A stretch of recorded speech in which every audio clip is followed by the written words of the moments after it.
दोस्तों, हर नौजवान युवक का यह सपना होता है कि वह अपनी अलग पहचान बनाए। पहचान उसकी योग्यता पर बनी हो तो कुछ ऐसा कर दिखाया जिस पर उसे गर्व हो। कुछ ऐसा ही सोचना था। एक व्यापारी के बेटे का यह कहानी है। जापान के एक व्यापारी की, जो शहर का सबसे अमीर व्यक्ति था। उसके पास सब कुछ था। उसके पास किसी चीज की कोई कमी नहीं थी, केवल अपने बेटे से परेशान था। एक दिन वह व्यापारी अपने बेटे से कहता है, बेटा, तू मेरे साथ व्यापार में हाथ क्यों नहीं बढ़ाते? तुम्हें व्यापार के तौर तरीके सीख लेनी चाहिए, क्योंकि भविष्य में तुम्हें यही तो करना है। यदि तुम व्यापार में हाथ नहीं हो गया तो फिर क्या करोगे?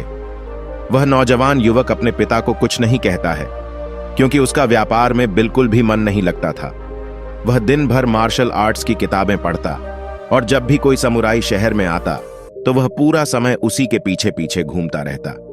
एक बार पूरे परिवार के सदस्यों ने मिलकर उसे समझाने की कोशिश की। वे कहने लगे, बेटा, तुम्हारे पास इतना बड़ा व्यापार है, फिर भी तुम अपने पिता का हाथ क्यों नहीं बढ़ाना चाहते हैं?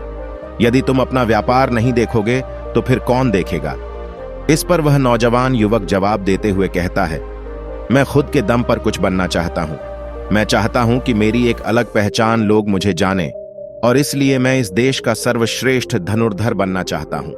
उस युवक की बात सुनकर उस व्यापारी को बहुत क्रोध आया, लेकिन फिर भी उसने अपने क्रोध पर काबू पाया।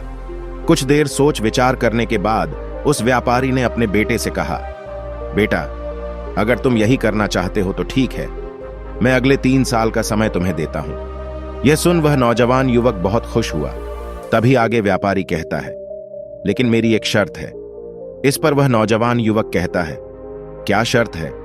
उसके पिताजी अपने बेटे से कहते हैं, देखो, मैं तुम्हें अगले 3 साल का समय तो दे रहा हूं, लेकिन तुम्हें हर साल मुझे यह बताना होगा कि तुम क्या कर रहे हो और तुमने उसमें कितनी उन्नति कर ली है। यदि तुम मुझे अपने काम से संतुष्ट कर पाए तब तो ठीक है, वरना तुम्हें मेरे साथ मेरे व्यापार में हाथ बढ़ाना होगा। नौजवान युवक काफी सोच विचार कर अपने पिता से कहता है, ठीक है पिताजी, मुझे आपकी शर्त मंजूर है। उसके ठीक 2 दिन बाद वह नौजवान युवक अपने पिता की आज्ञा लेकर धनुर्विद्या सीखने के लिए घर से निकल पड़ता है, और वह कई दिनों की यात्रा करके गुरु के पास पहुंचता है। वह गुरु जापान में धनुर्विद्या और युद्ध कला सिखाने के लिए प्रसिद्ध थे। उनकी ख्याति दूर दूर तक फैली हुई थी, लेकिन वह बहुत कम लोगों को अपना शिष्य बना देते थे। वह नौजवान युवक उन गुरु के पास पहुंचकर उन्हें प्रणाम करता है और कहता है, हे गुरुवर, मैंने आपके बारे में बहुत सुना है और इसीलिए मैं बहुत दूर से यात्रा करके आपके पास आया। मैं आपसे धनुर्विद्या सीखना चाहता हूं। मैं धनुर्विद्या में बेहतर होना चाहता हूं। फिर जवान युवक सारी बातें कहता जा रहा था, लेकिन इस पर गुरुवर कुछ भी जवाब नहीं दे रहे थे। और जब कुछ देर तक उन गुरुवर ने जवाब नहीं दिया तो इस पर उस नौजवान युवक ने अपने घर पर बीती सारी बातें उन गुरु को बता दी।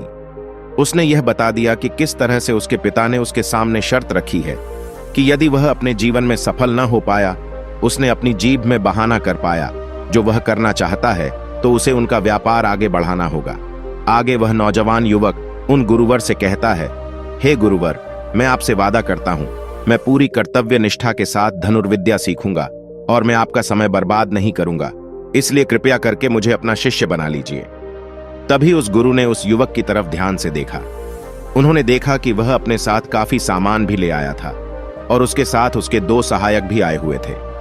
तभी उन गुरु ने कहा, सबसे पहले यदि तुम धनुर्विद्या सीखना चाहते हो तो तुम्हें इन चीजों को छोड़ना होगा, इन चीजों का त्याग करना होगा, इसलिए इन कीमती सामानों को वापस अपने घर भेज दो। उस नौजवान युवक ने गुरु की आज्ञा का पालन किया। उसने सारा सामान अपने सहायकों के हाथों वापस घर की ओर भेज दिया। आगे गुरुवर उस नौजवान युवक से कहते हैं, देखो, यदि तुम धनुर्विद्या सीखना चाहते हो तो तुम्हें 2 शर्तें माना। इस पर वह नौजवान युवक कहता है, गुरुवार, आप जैसा भी कहे, मैं सब करने के लिए तैयार हूं, लेकिन मुझे अपना शिष्य बना लीजिए। तभी गुरुवर उस युवक को पहली शर्त बताते हुए कहते हैं, तुम्हें यहां पर सामान्य लोगों की तरह ही अपना जीवन बिताना होगा और सारे कार्य तुम्हें खुद ही करने होंगे। इस पर नौजवान युवक कहता है, जी गुरुवर, जैसा आप कहीं। आगे गुरुवर उस नौजवान युवक को दूसरी शर्त बताते हुए कहते हैं, यदि एक बार तुम्हें धनुर्विद्या की शिक्षा को ग्रहण करना शुरू कर दिया तो तुम्हें उसे पूरा करना ही होगा। तुम उसे बीच में छोड़कर नहीं जा सकते हैं।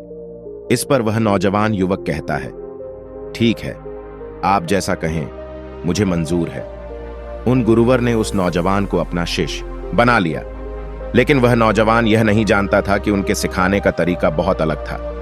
एक दिन उन गुरुवर ने उस नौजवान युवक को अपने पास बुलाया और कहने लगे, बेटा, जैसे तुम उठते बैठते हो, चलते फिरते हो, जैसे तुम सांस लेते हो, वैसे ही तुम निशाना भी लगाते हो। इसलिए सबसे पहले तुम्हें सचेत होना होगा। तुम्हें जानना होगा कि तुम क्या कर रहे हो, तुम किस अवस्था में तुम्हें जागरूक होने की आवश्यकता है। इसलिए आज से ही सचेत होकर सारे काम करना शुरू करता है, और ऐसा तब तक करो जब तक यह तुम्हारा स्वभाव न बन जाए। उस युवक ने उन गुरुओं की बात मान ली। एकाग्र होकर अपने कामों पर ध्यान देने लगा।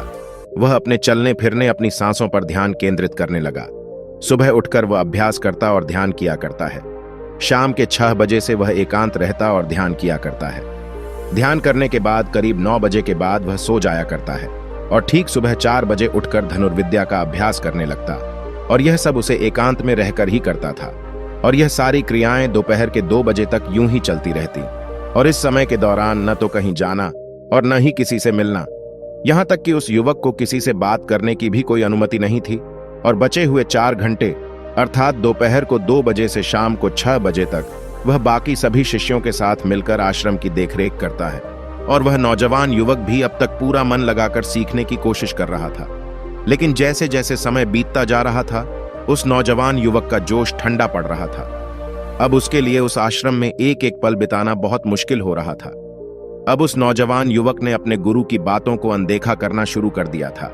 वह उन सभी नियमों को तोड़कर अपने सभी गुरु भाइयों के साथ मिलकर गप्पे लड़ाने लगा था।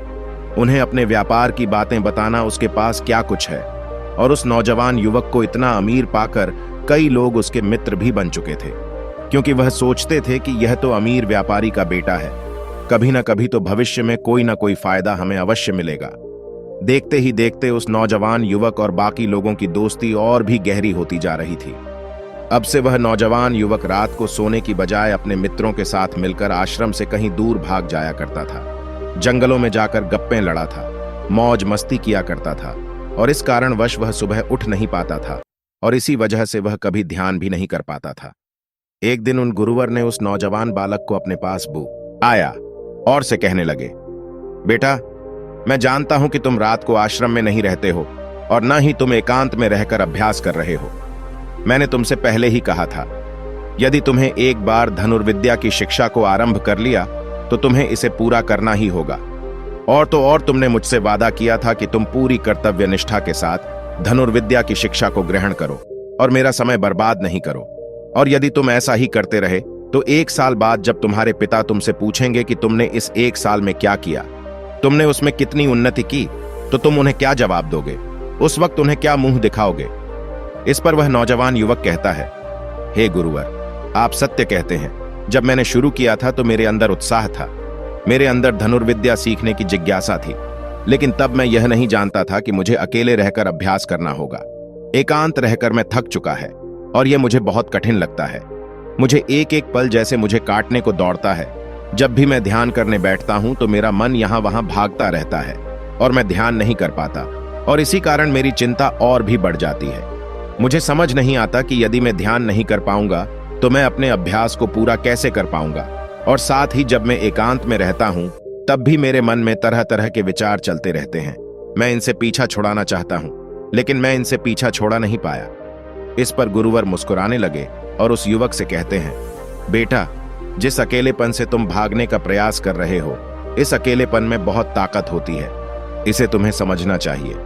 किंतु फिर भी यदि तुम इस अभ्यास को बीच में छोड़कर जाना चाहते हो तो मैं तुम्हें नहीं रोकूंगा। तुम जा सकते हो, लेकिन जाने से पहले मेरी बस एक बात मान।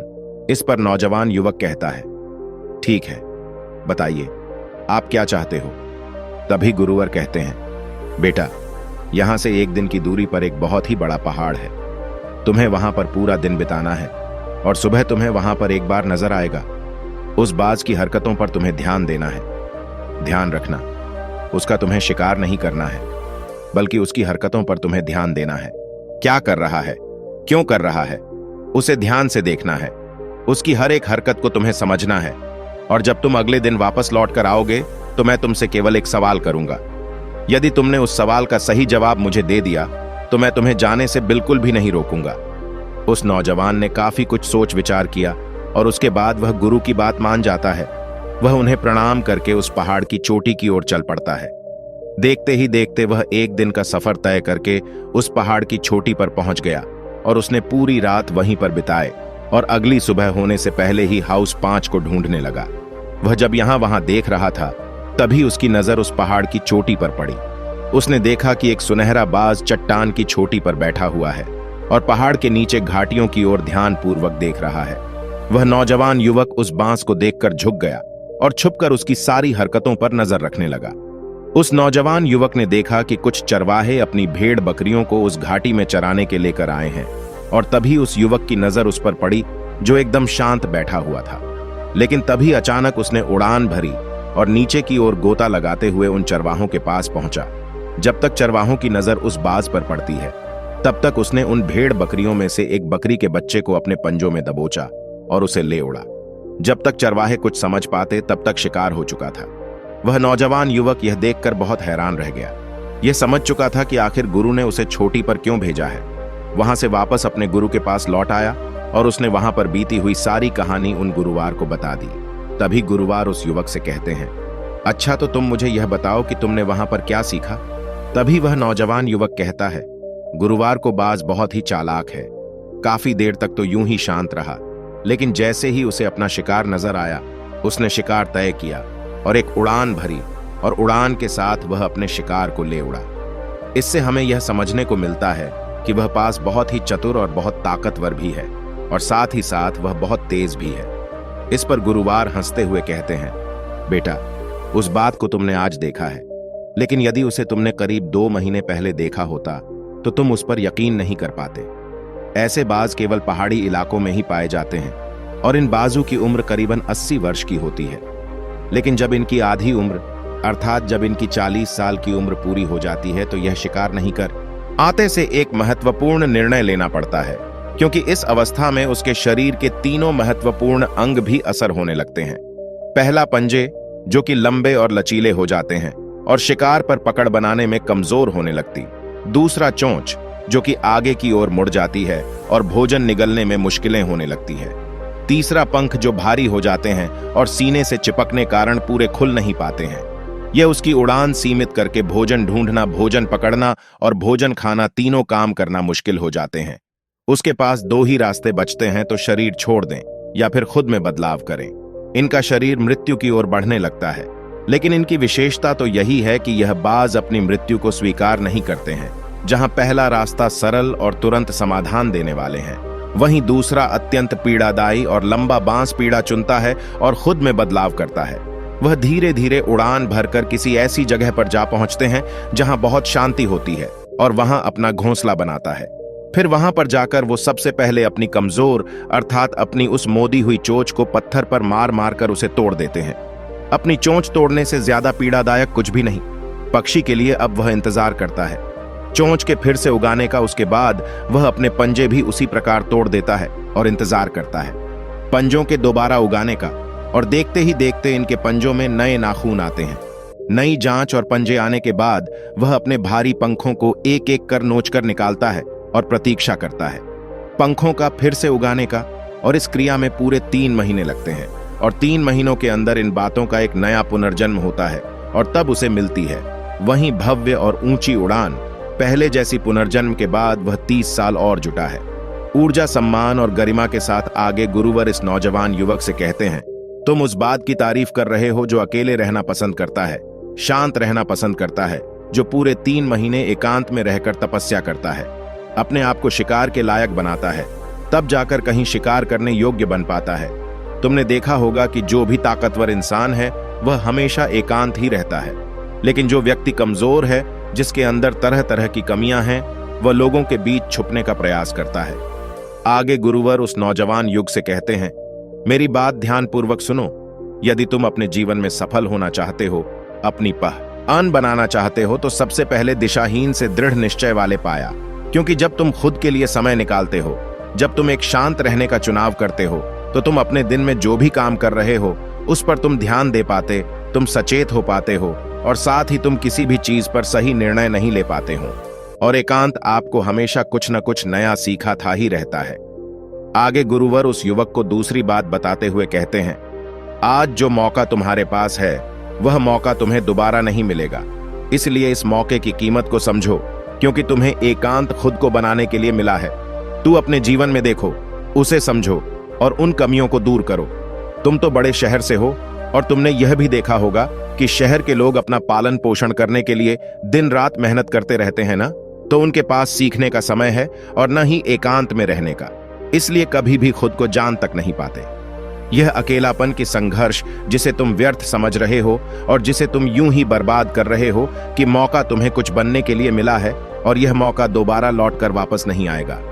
आगे गुरुवर उस युवक को अगली बात बताते हुए कहते हैं, जिन लोगों के साथ तुम घूमते रहे हो, जिनके साथ का पर लड़ा रहे, जिनके साथ अपना समय काट रहे और उन्हें तो खुद तक नहीं पता कि वह क्या कर रहे हैं, उन्हें खुद इस बात का एहसास नहीं है कि वह खुद अपना कितना बड़ा नुकसान कर रहे हैं। तुम ऐसे लोगों के साथ अपना समय बिताते हो तो अवश्य ही तुम भी दिशाहीन हो जाओगे और तुम भी यह समझ नहीं पाओगे कि तुम्हें अपने जीवन में क्या करना है। शुरू में तुम्हें अकेले रहने में थोड़ी तकलीफ जरूर हुआ, लेकिन धीरे धीरे आपको इसके साथ रहने की आदत पड़ जाएगी। इसलिए अकेलेपन का इस्तेमाल एकांत रहने के लिए करो और अपना उद्देश्य याद रखो। यह याद करो कि तुम यहां पर क्यों आए थे और तुमने अपने जीवन में क्या लक्ष्य तय किए थे। गुरुवर के इतना कहने के बाद वह युवक सोचने लगा। वही यह समझने लगा कि आखिर वह यहां पर क्यों आया था। तब उसे याद आया कि उसके गुरु ने उसे क्या कहा था कि अपने अकेलेपन का इस्तेमाल करो, क्योंकि अकेलापन ही एकांत बन जाएगा और वह तुम्हें आगे बढ़ने में तुम्हारी मदद करेगा। दूसरी बात, अभ्यास में संतुष्टि धुंध, क्योंकि उस नौजवान युवक के गुरु ने कहा था कि सारा ध्यान केवल अभ्यास में लगाना, इसके अलावा कुछ और पाने की कोशिश नहीं करना। क्योंकि जब हम कहीं और जाने की या कुछ अलग पाने की कोशिश करने में लग जाते हैं, तब हम अपने मन के बनाए हुए जाल में फंसते चले जाते हैं और हमारा संबंध वर्तमान से टूट जाता है और तब हमें ऐसा लगने लगता है जैसे हम कहीं पर फंसे हुए हैं। हम बहुत दुखी हैं, हम बहुत निराश हैं और कहीं पर पहुंच नहीं पा रहे। और इसी के साथ में उस नौजवान युवक को उन गुरु की तीसरी बात भी याद आती है कि प्रकृति में ध्यान करो। जब भी तुम्हें समय किसी एकांत जगह पर या फिर किसी पेड़ के नीचे बैठकर ध्यान करो, केवल अपनी सांसों पर ध्यान दो। विचार खुद ब खुद शांत होने लगेंगे और जब तुम्हारे विचार शांत होने लगेंगे तब तुम्हें आभास होगा कि तुम प्रकृति के साथ जुड़े हुए हो, तुम इस धरती के साथ जुड़े हुए हो। ऐसा करने से अकेलेपन का भाव हमेशा हमेशा के लिए खत्म होने लगेगा और तभी तो मैं यह जानता हूं आगे कि यह पल ही वह अवसर है जहां तुम खुद को पूरी तरह से जान सकते हो। तभी तुम अकेलेपन का फायदा उठा सकोगे और इसी के अकेलेपन को जीता जाता है। इन सभी बातों को ध्यान करके उस नौजवान युवक ने यह निश्चय किया कि वह आश्रम छोड़कर कभी कहीं नहीं जाएगा जब तक कि वह अपने इस लक्ष्य को प्राप्त नहीं कर लेता। यहाँ पर एक सर्वश्रेष्ठ धनुर्धर बनने आया था और वह यहाँ से सर्वश्रेष्ठ धनुर्धर बनकर ही जाएगा। इसके बाद वह अगले ही दिन से अभ्यास में पूरी तरह से लीन हो गया। दोस्तों, यदि आप अपने जीवन में अपनी पहचान बनाना चाहते हैं, अपने जीवन में कोई लक्ष्य प्राप्त करना चाहते हैं, तो कुछ अलग पाने का प्रयास छोड़ दें, क्योंकि जब हम कुछ अलग और कुछ खास पाने का प्रयास करने लग जाते हैं तब हम यह भूल जाते हैं कि हमारा लक्ष्य क्या है और हम अपने लक्ष्य से दिशाहीन होने लगते हैं और इसी कारण हम अपने लक्ष्य तक कभी पहुंच नहीं पा रहा है, क्योंकि हमारा मन हमें कुछ अलग पाने के लिए निरंतर प्रेरित करता रहता है और इसी कारण हम अपने मन के जाल में फंसते चले जाते हैं और हम अपने लक्ष्य पर ध्यान नहीं दे पाते हैं। इसलिए अपने जीवन में यदि आपको कोई लक्ष्य हासिल करना है तो अधिक पाने का प्रयास छोड़कर केवल अपने अभ्यास पर ध्यान केंद्रित करें और देखना कि आप जरूर ही अपने लक्ष्य को प्राप्त कर पाएंगे। दोस्तों, आपने आज के इस वीडियो से क्या सीखा वह मुझे आप कमेंट में बता सकते हैं। इसी के साथ में उम्मीद है कि आपको आज की वीडियो पसंद आई होगी, तो इस वीडियो को उस इंसान को शेयर करें और उसी के ठीक बाद चैनल को सब्सक्राइब करें। तो चलिए फिर मिलते हैं, ऐसी एक और नई वीडियो आया। तब तक के लिए अपना ख्याल रखें। धन्यवाद और नमो बुद्धाय।